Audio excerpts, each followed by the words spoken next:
आज Doubtnut app download करें।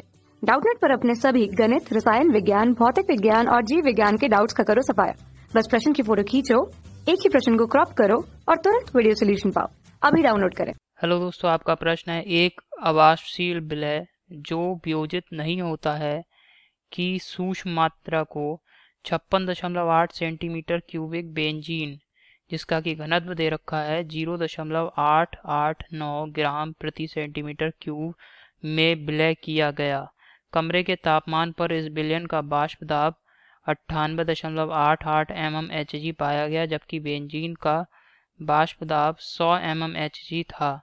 इस विलयन की मोललता की गणना कीजिए। यदि इस विलयन का हिमांक बेंजीन की अपेक्षा 0.73 डिग्री सेंटीग्रेड कम है तो बेंजीन के मोलल हिमांक अवनमन स्थिरांक का मान होगा।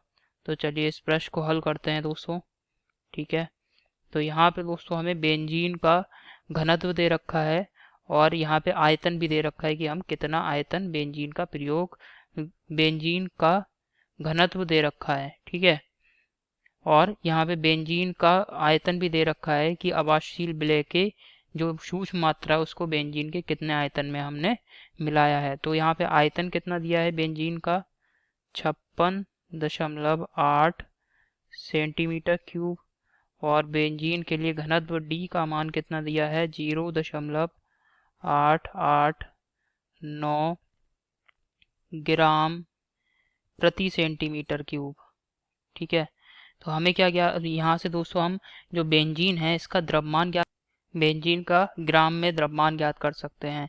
तो ग्राम में द्रव्यमान W बराबर द्रव्यमान बराबर क्या होता है आयतन गुणा घनत्व, आयतन B गुणा घनत्व D। ठीक है, तो B का मान कितना है 56.8 सेंटीमीटर क्यूब, ये हमने लिख दिया, और घनत्व D का मान कितना है 0.889 ग्राम सेंटीमीटर क्यूब, ये भी दोस्तों यहाँ पे हमने लगा दिया है। अब यहाँ पे इनकी गुणा कर ले रहे हैं तो बेंजीन का ग्राम में द्रव्यमान आ जाएगा W बराबर 50.5 ग्राम, और इसको किलोग्राम में भी बदल के लिख ले रहे हैं दोस्तों हम। ये आ रहा है 0.0505 किलोग्राम। किलोग्राम में कैसे बदला, ये जो ग्राम में हमने मात्रा ज्ञात करी है इसको 1000 से भाग करेंगे तो ये किलोग्राम में बदल जाएगा। ठीक है, अब बेंजीन का अणुभार ज्ञात करते हैं। अणुभार को ज्ञात करने के लिए हमें बेंजीन का रासायनिक सूत्र ज्ञात होना चाहिए। तो रासायनिक सूत्र है दोस्तों बेंजीन का C6H6, और इसका अणुभार M बराबर कैसे ज्ञात करेंगे हम, अणुभार M बराबर 6 गुणा कार्बन का परमाणु भार 12 प्लस 6 गुणा हाइड्रोजन का परमाणु भार 1, तो ये आ जाएगा 72 प्लस 6, और अणुभार आ रहा है M बराबर 78। तो बेंजीन के मोलों की संख्या ज्ञात करेंगे। तो बेंजीन के मोलों की संख्या को हम कैपिटल N से व्यक्त कर रहे हैं, और ये आ जाएगा बेंजीन का ग्राम में भार बटे अणुभार। तो ग्राम में भार कितना 50.5 बटे अणुभार कितना हो गया 78। तो ये इसको हल कर लेंगे तो बेंजीन की मोलों की संख्या आ रही है N बराबर 0.647। ठीक है, अब दोस्तों यहाँ पे प्रश्न में हमें क्या दे रखा है, बेंजीन जो है ये विलायक है और इसमें एक अवाष्पशील विलय पदार्थ हम मिला रहे हैं। तो बेंजीन का शुद्ध अवस्था में वाष्प दाब हमें दे रखा है कितना, आप देख सकते हैं ये 100 mmHg दिया है। ठीक है, तो इसे हम P0 से व्यक्त कर रहे हैं, और जो हम बेंजीन में अवाष्पशील विलय पदार्थ मिलाकर विलयन बना रहे हैं इस विलयन का वाष्प दाब कितना बताया गया है दोस्तों 98.88 mmHg, इसको हम P से व्यक्त कर रहे हैं। अब यहाँ पे राउल्ट का नियम लगाएंगे, P0 माइनस P बटे P0 बराबर स्मॉल n बटे कैपिटल N। यहाँ पे स्मॉल n क्या बता रहा है, स्मॉल n है दोस्तों जो हमारा अवाष्पशील विलय है इसके मोलों की संख्या, अवाष्पशील विलय पदार्थ के मोलों की संख्या, विलय के मोल। ठीक है, विलय के मोलों को बता रहा है कितने मोल हमने विलय पदार्थ का प्रयोग करा है। तो यहाँ पे P0 का मान रख दिया हमने 100 माइनस P का मान कितना है 98.88, और इसको भाग कर दिया P0 अर्थात 100 से, बराबर N बटे कैपिटल N का मान कितना है 0.647। तो यहाँ से इसको व्यवस्थित करेंगे, व्यवस्थित करके दोस्तों स्मॉल n बराबर हो जाएगा 100 माइनस 98.88 बटे 100 गुणा 0.647। ठीक है, तो यहाँ पे अवाष्पशील विलय पदार्थ जो है इसके मोलों की संख्या स्मॉल n बराबर आ रहा है हल करने पे 7.25 गुणा 10 की घात माइनस 3। ठीक है, तो मोललता बराबर क्या हो जाएगा विलय के मोल बटे विलायक का भार किलोग्राम में। ये सूत्र है दोस्तों तो विलेय क्या है, विलेय के मोलों की संख्या क्या है दोस्तों, स्मॉल एन का मान कितना दे रखा है 7.25 10 की घात -3, यही विलेय के मोलों की संख्या है। ठीक है, इसको हमने रख दिया।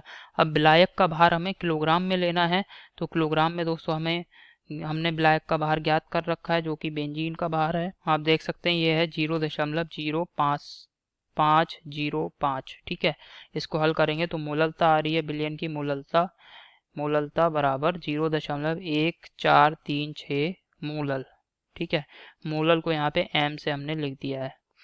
ठीक है, अब यहाँ पे सूत्र लगा रहे हैं दोस्तों, जो हमारा हिमांक है, हिमांक में परिवर्तन के लिए डेल्टा टी एफ बराबर के एफ इंटू एम।